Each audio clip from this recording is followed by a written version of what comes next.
Hey everyone, hey ground crew, beloveds, hope everyone's well. Um, some great news came in today, loads. So remember, life right now is about polarities. So for whatever extreme bad there is something really good going on. I've been working on a tribal timeline. I dare say I'm a little nervous about releasing it. But this is just a little overview snippet. There's a whole lot more coming, which I thought, let me just do this one and move it out the way. And like, I do the timelines to get this information out of my head. And so that's what it looks like on the wall. And of course, disclaimer that this is my interpretation. I try my best to be as correct as possible. If I ever say anything that I find out later is not correct, I always take it down. Or I stop and correct myself if I am not stopped and corrected by someone else. So, Australia. Well, we all know Australia is Norfolk Island, don't we?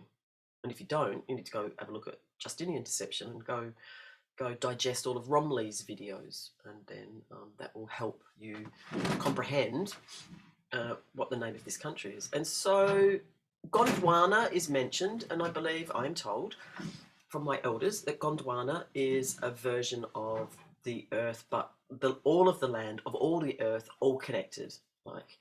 And that each tribe or each have their own dreaming story. I wish we learnt this stuff at school, I really do. But maybe we'll have a university one day where people can study properly, right? But Biami, and I've seen Biami spelt in a couple of different ways.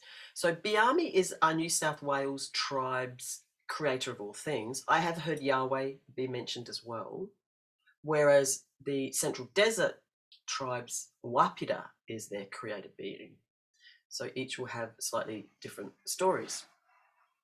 And that New South Wales story is the creation cave where 7 tribes would meet each year, and that's Wollumbi in the Hunter Valley. It was the marriage of 7 tribes: Wurundjeri, magic people, Gummalilroy, warrior tribes. I'm learning a lot of new words. Pleiades is mentioned a lot, and the star dancing.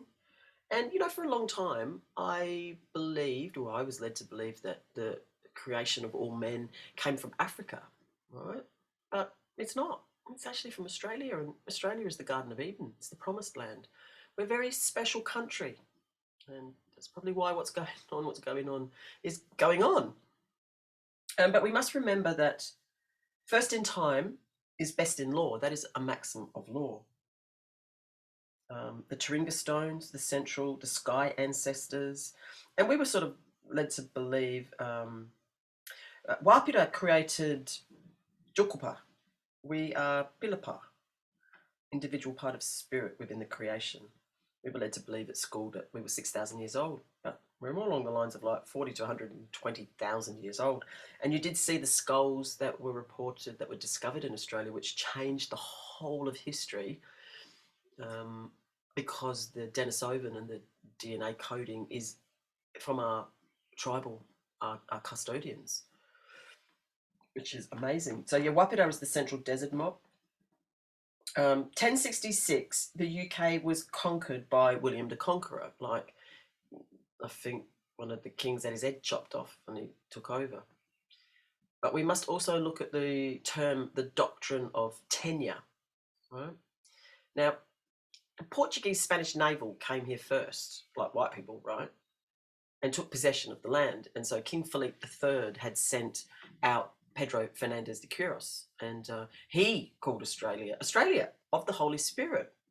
It was named after Margaret de Austria, the King Philip's wife. And they went away. It was probably a bit overwhelming of them to think of like settling or doing anything in this country because it's so large.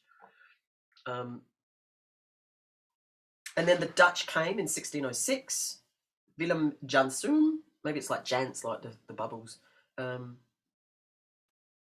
First hunter-gatherers, second Mesopotamia. 1768, Cook sent King of England, seek consent from the inhabitants. Some convenient land was the instructions they were given. In 1770, they came by again. Joseph Banks, genuine character, humane, peaceful people. He said there's a law in place and they're very negotiable. They came back in 1777. The English were actually sent to Africa to go and see if they could dump their poor people there, you know, the ones that stole loaves of bread and stuff because they didn't have any money to buy food, you know, those criminals. And then they came back in 1788. And, you know, back then there was probably between 400 and 700 tribes, and their instructions were to protect and preserve the tribes. Yeah, well, they didn't do that, did they? So just to give you an idea of time and datelines, 1776 is the USA Declaration of Independence. We are currently in exactly the same astrological lineup as 1776. That's really important. You know, 245 years into a 248-year cycle. So even in 1537, Pope Paul III said the indigenous should not be deprived of liberty, property, not enslaved. In 1801, they were described as savages and cannibals. In 1827, there was orders to shoot all indigenous not speaking English. So the story we were told at school is that Captain Cook, no, it's Lieutenant Cook, sorry, 1788, sailed into Botany Bay, Arthur Phillip. That's Gadigal land right there.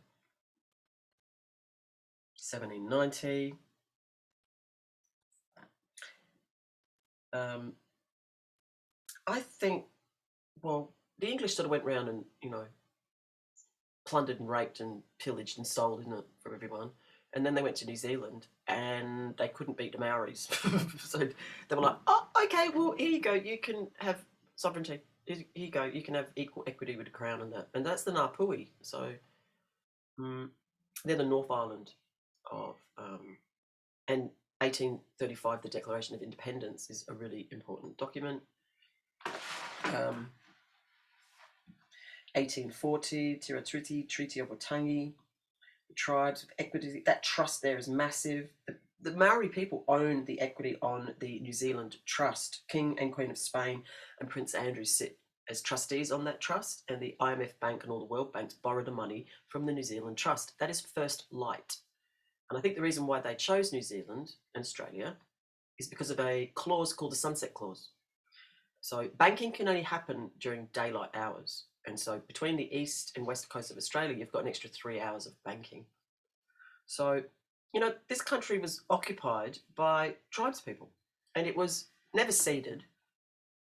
And I think they thought, oh, these people are so laid back, we'll just get rid of them. Whereas the Maoris, they went, oh, God, no, okay, let's, you know, negotiate with them. And they really took advantage of the good hearts of our tribespeople. In 1823, Johnson McIntosh, I love this, the pretense of converting discovery of inhabited country into form of title is an extravagant one. I love that, isn't that amazing? Again, and remember 1804 is when the vaccine started, right? 1835 Declaration of Independence, New Zealand. 1836 letters patent left out of Australia. Already in 1843, we have a famous tribesperson called Jagan, who fought back.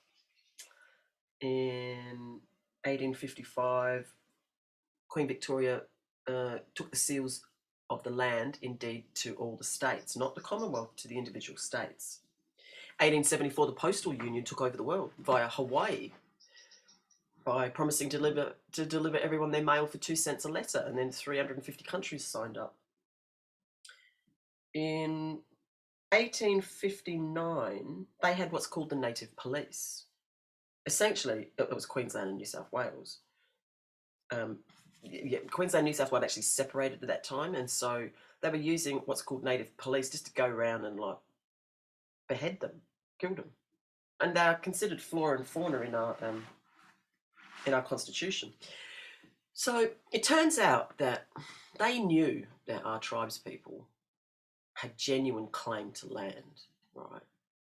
They're like, So the Rothschilds actually did a breeding program, and they sent people in, and they bred, and then they took those children back to Europe and educated them to steal their genealogy, to create trusts and what have you. It's really disgusting what's happened. The Pan-Pacific is considered Australia, New Zealand, Cook Islands, Fiji, Samoa. Right?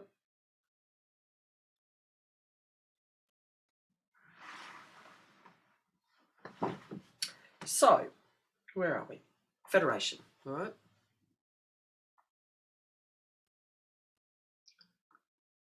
So they called for federation because the states were in competition with each other, so they could trade on a world stage, right? So they federated so that they could become a company, right? And the Queen is the CEO of the company. They wrote a constitution, the Commonwealth Constitution of 1900 UK. It's a pretty solid document. It's very, what's the word? Classist, if you read it. It's not very nice. It was very much us and them, you know, poor people and smart people, ones that can read and write and the ones that can't. And then they rewrote the Australian Constitution, 1901. They made, as you know, 112 deletions, 114 changes, or is that backwards? Can't remember. And they got a memorandum of understanding, which is for us, and they have our tribal people in there as flora and fauna, which is how they get away with shooting our tribal people now and not getting done for manslaughter or murder. It's so convenient, isn't it? Now, 1900, Archibald Meston. Not ever before had I seen Aboriginal men living under such extraordinary terrorism. 1908, the White Fleet sailed in on January the 26th and occupied this country. So we were invaded in 1908. All right, well, now officially occupied. Occupied by a foreign power. That's the one with the blue flag. Menzies didn't really start flying that flag until about 1957, where he would fly it when they were sitting in Parliament, and then by the sort of late 60s, 70s, they were flying it all the time, and everyone believed that that was the flag. Please don't fly that blue flag, right? That's like going, I'm really ignorant, I don't know, that we're occupied, I'm waving the enemy flag, right? The blue flag, the white flag, and the red flag, not the ensign, were captured and salvaged and towed in 2018 and are in treaty to a gentleman in New South Wales, Postmaster General of the World, came to Australia and put our private corporation, Akia, Australian government, on notice for being pirates on the land and to get off the land. Now, again, just to give you an idea of time, 1913, Federal Reserve was created. 1935, they registered the Commonwealth of Australia on the SCS and the registries of America, you know, the stock market. 1914 to 1918 is World War I. 1919 is the Treaty of Versailles. League of Nations, what have you. Philadelphia Experiment, 1948. If you don't know about that, go have a look. The Zeta Regalians, they did a deal. First colour TV, 1963. Woohoo! The Idiot Box. You know, it's been downhill since then, really, isn't it? The JFK assassination. Did they actually assassinate him? Or did they use med beds on him? We might find out. The Vietnam War, 1960 to 1975. And our tribes guys went out and fought with them. Jus ex injuria non orbiter. It means unjust acts cannot create a legal right to the wrongdoer. No matter how much time passes, does not make what they've done okay.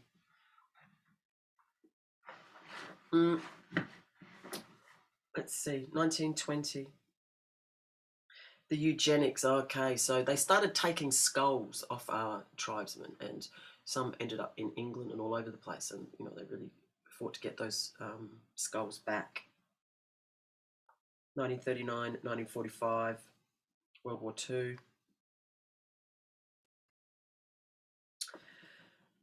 Now, 1963, this is where things started going pear-shaped, just in general, because as you know, 1966, they all resigned from their Commonwealth positions as heads of state and secretly signed a contract with a private corporation called the Liberal Party, the only political party we've got in Australia, and created the Decimal Currency Act. And those organic Commonwealth positions of our country have remained vacant ever since then. Now, 1967, Harold Hogg, well, he went missing, didn't he, off the coast of Victoria. Serengeti, is that around there? Some weird shit goes on around that area.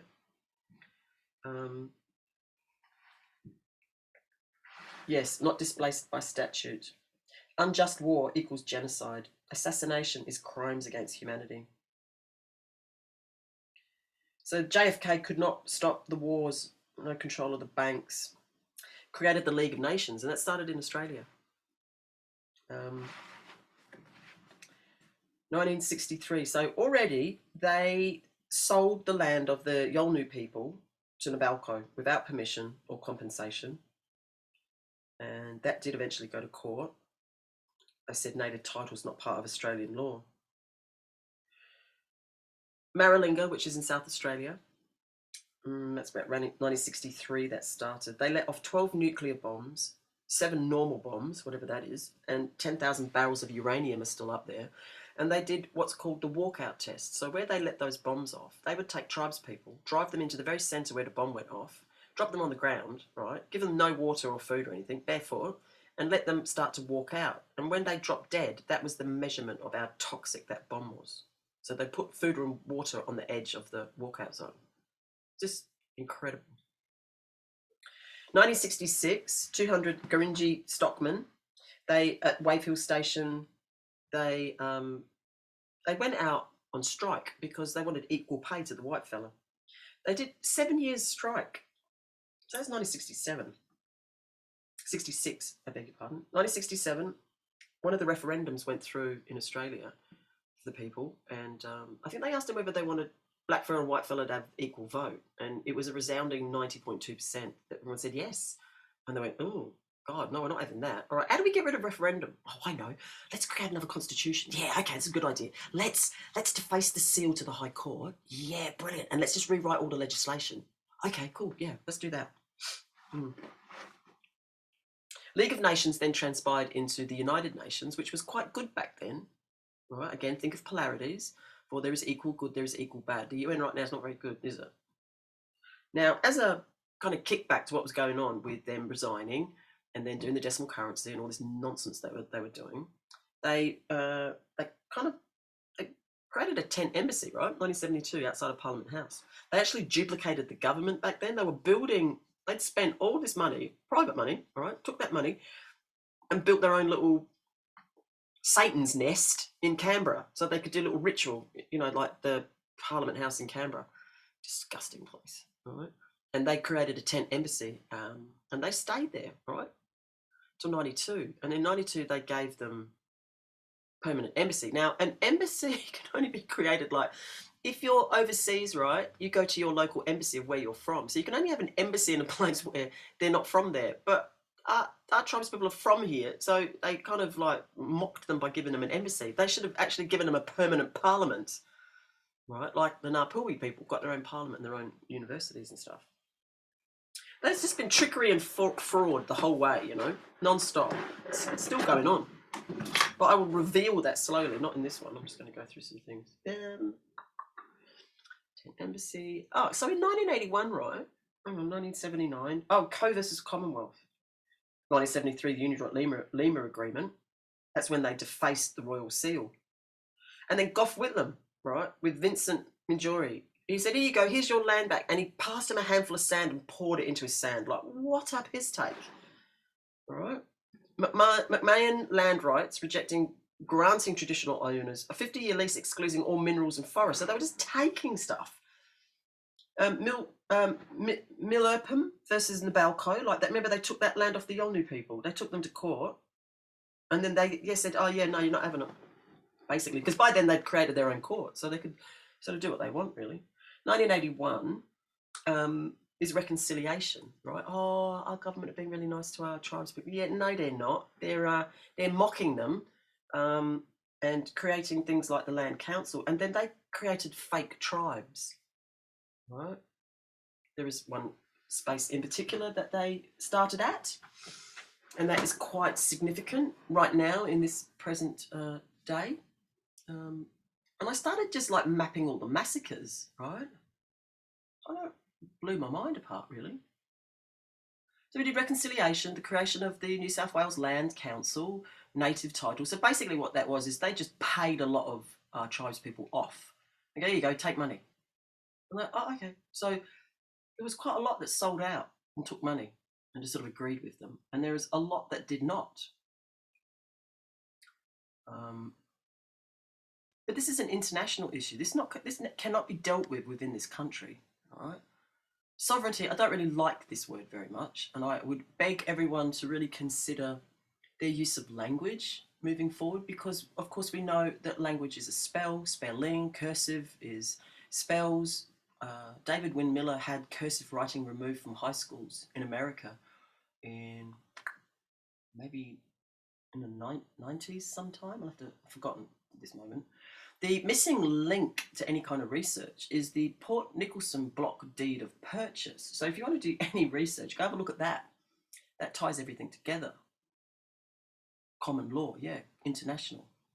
Invasion, occupation by force, eruption by army, or large multitude of people onto land to seize it, invasion by force. 1992, in 1986, the Secretary to the Attorney General Office said Aboriginals were still and are a lesser breed within the law. Great, okay. 1992, I was at uni. I started my law degree in 92. My son was a newborn baby, and I even remember when I was at uni, because I went to school with loads of custodians who did very well within the government and what have you, lawyers and all sorts of people, right? And we knew back then that Mabo was a kick in the face, right? Mer Islands, that was Eddie Mabo, Torres Strait Islands, Mer Island, and that was like establishing native title. But 1995, John Howard adds body politic to the meaning of the word persons so that they couldn't be charged, right?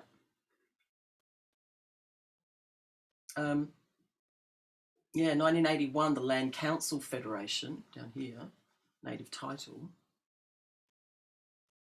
And if we start looking at massacres, all right, Aragual, they estimated, and it's called the Frontier Wars of 1788 to 1930, that 750,000 tribes people were killed. So 90% of the population, 60,000 alone in Queensland, right?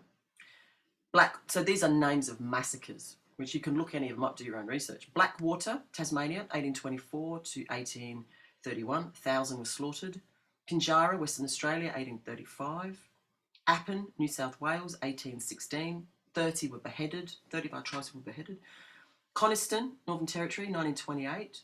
A dingo trapper, a white guy, had been killed, and they turned around and 2 men were arrested but then later acquitted, and then they went and shot 60 of our tribespeople.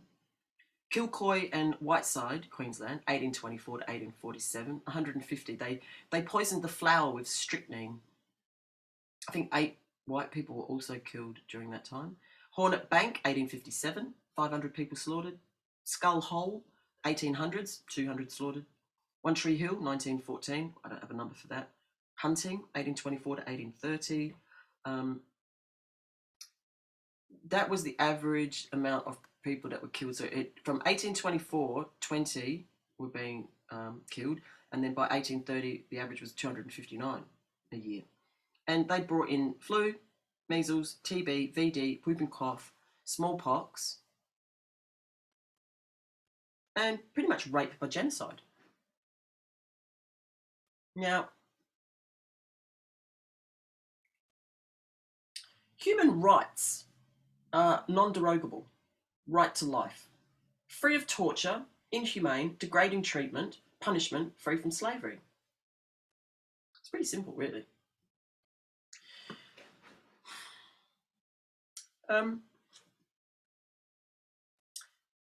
There is a paper trail from 1983 to 2007 of Bob Carr, who's now the head of the Macquarie Bank, faking tribes, 5 trusts, selling land and paying fake people. So they've got a lot to answer for.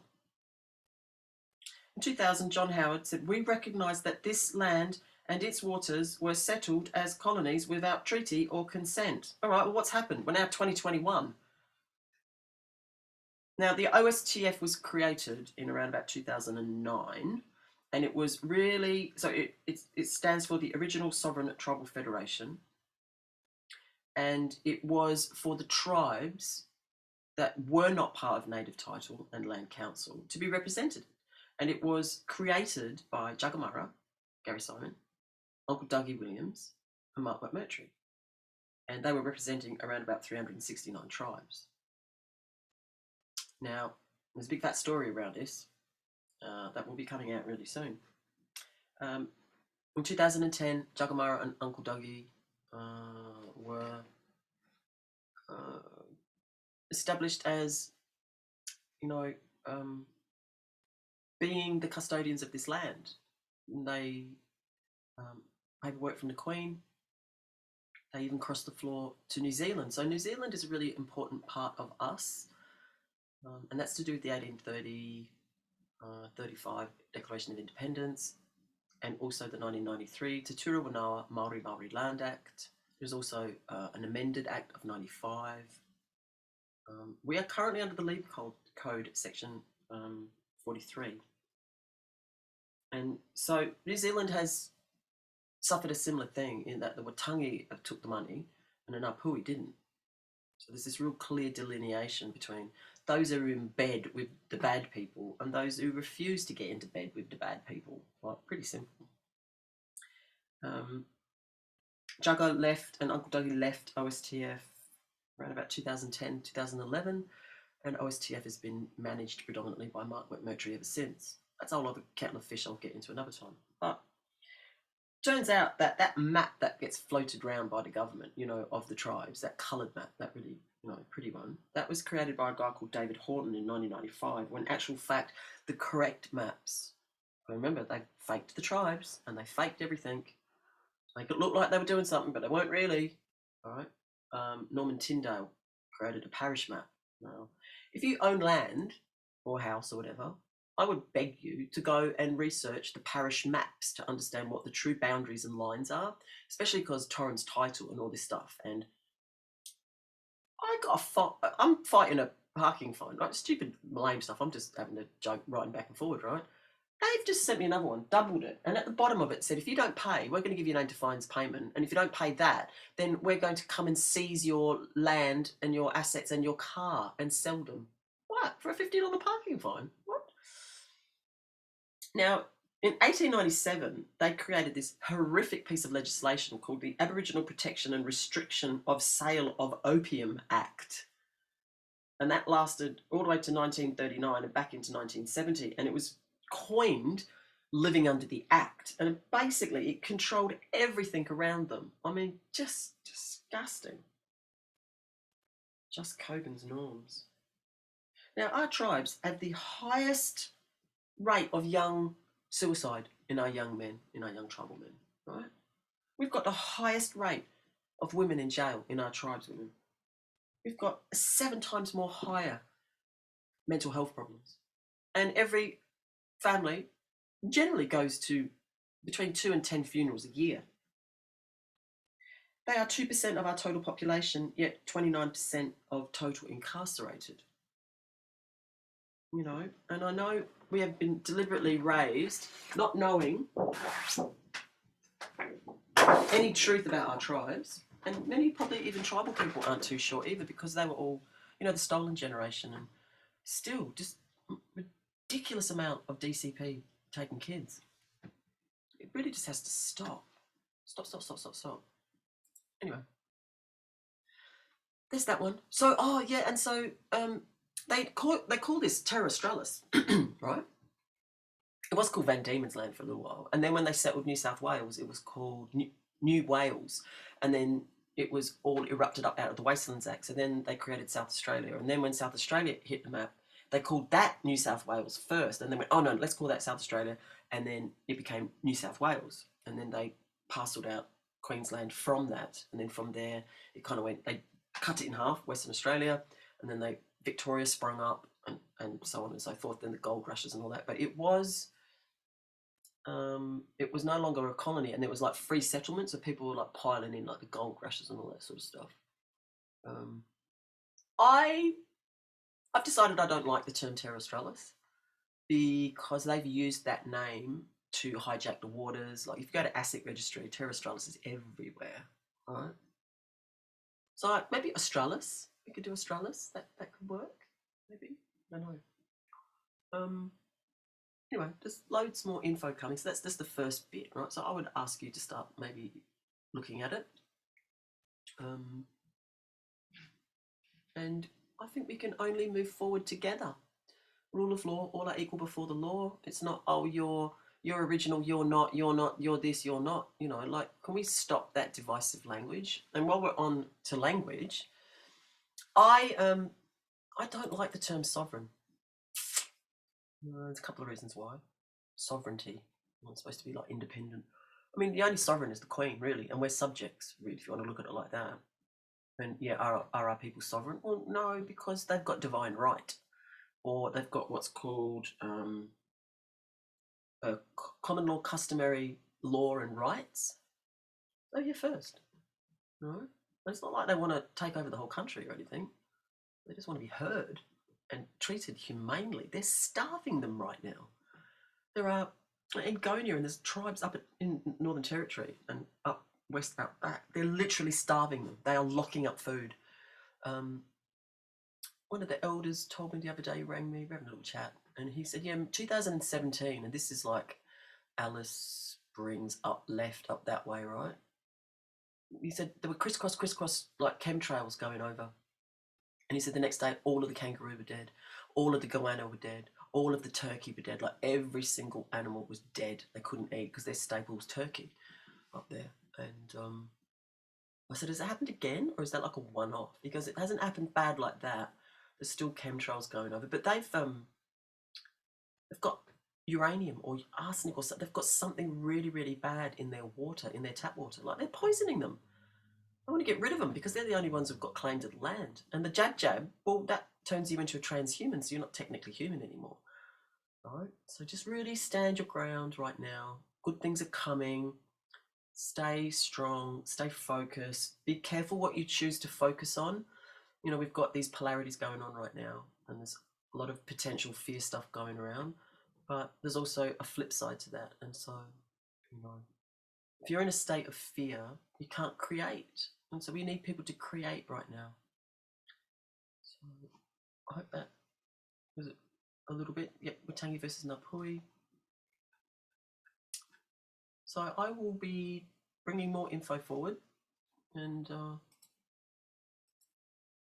that helps. Yeah, that wasn't too long, was it? Didn't ramble too much. I've got people complaining that I ramble. Well, don't watch then. All right, I'll talk to you soon. Bye.